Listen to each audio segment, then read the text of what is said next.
It was one of those mornings when the sky seemed to wake up before the world. Sunlight slipped gently through the curtains as if whispering, "Today will be different."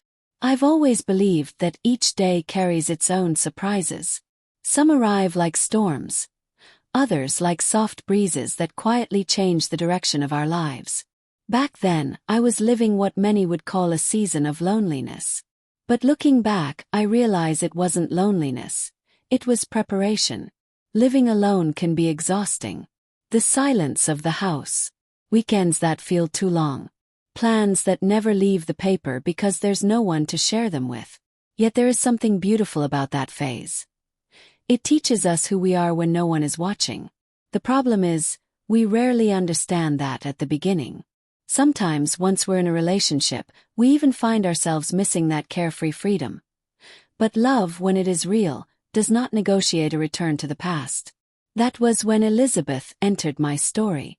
It wasn't like in the movies, with music playing in the background and the wind perfectly choreographed. It was simple, natural, yet somehow perfect. When I found someone who matched my way of being, my silences and my restlessness, everything began to make sense. It was no longer about finding love. It was about living love. Before, I used to think, will I ever find someone? Now I thought, how can I love better today? That shift transformed my heart. It became softer, more attentive, more willing to see the extraordinary in the ordinary. But along with this new way of feeling came an unexpected tension, love and rest competing for space within me. Saturday. Saturday. For many, it's simply the final breath of the week. For me, it was sacred, my day of rest. The day to do nothing, to unplug from the world. But it was also the day she looked forward to the most.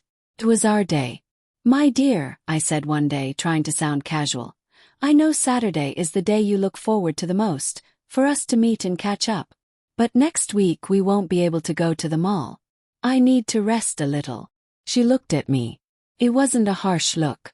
It wasn't accusing. It was calm, dangerously calm. "I changed my day off to Saturday," she replied with quiet firmness.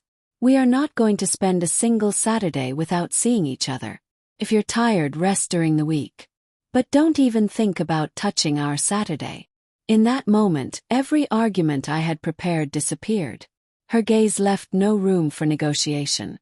It wasn't stubbornness. It was priority. That was when I realized something I hadn't fully understood before.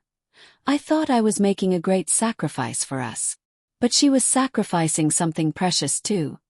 Her own rest to keep our love alive.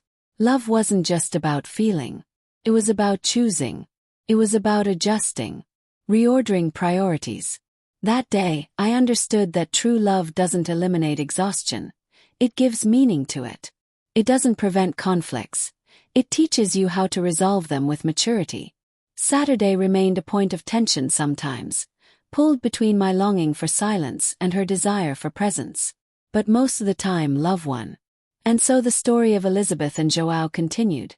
Not perfect, not free from dilemmas, but built on conscious choices. Because in the end, what makes a day wonderful is not the absence of challenges.